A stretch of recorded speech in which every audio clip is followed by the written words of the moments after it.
തന്നെ വിളിച്ചപേക്ഷിക്കുന്ന ഓരോ വ്യക്തികളെയും ദൈവം വിടുവിക്കുവാൻ സർവശക്തിയുള്ള ദൈവമാണ്.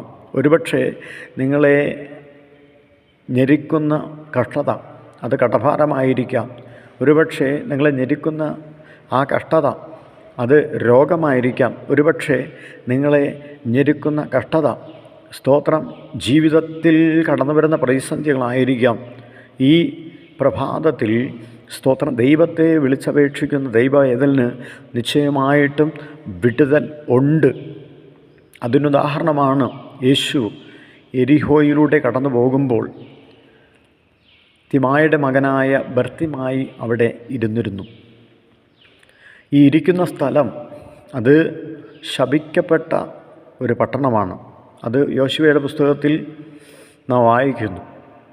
ആ ശപിക്കപ്പെട്ട പട്ടണത്തിൽ ആരും ഒരു വില കൊടുക്കാത്ത ആ എരിഹോ പട്ടണത്തിൽ ആണ് ഈ ബർത്തിമായി ഇരിക്കുന്നത്.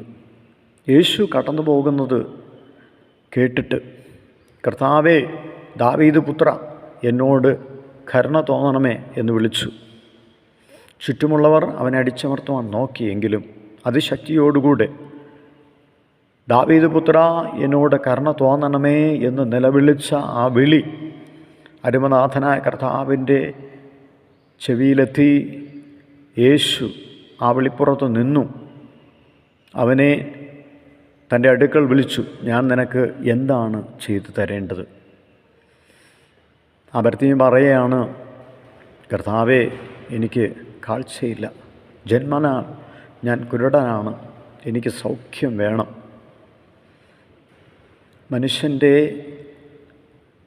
ജാതി നോക്കാത്ത, മതം നോക്കാത്ത, മനുഷ്യനെ വിലയേറിയവനായി എണ്ണിയ കർത്താവ് അവിടെ പരിപൂർണമായിട്ടുള്ള ഒരു വിടുതൽ, പരിപൂർണമായിട്ടുള്ള ഒരു സൗഖ്യം അവന് നൽകിക്കൊടുക്കുവാനിടയായി. പ്രിയ ദൈവ പൈതലെ,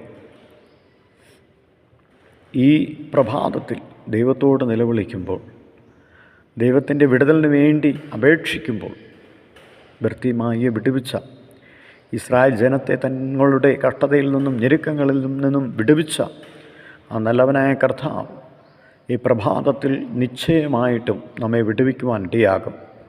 വചനങ്ങളാൽ ദൈവം ഏവരെയും അനുഗ്രഹിക്കുമാറാകട്ടെ.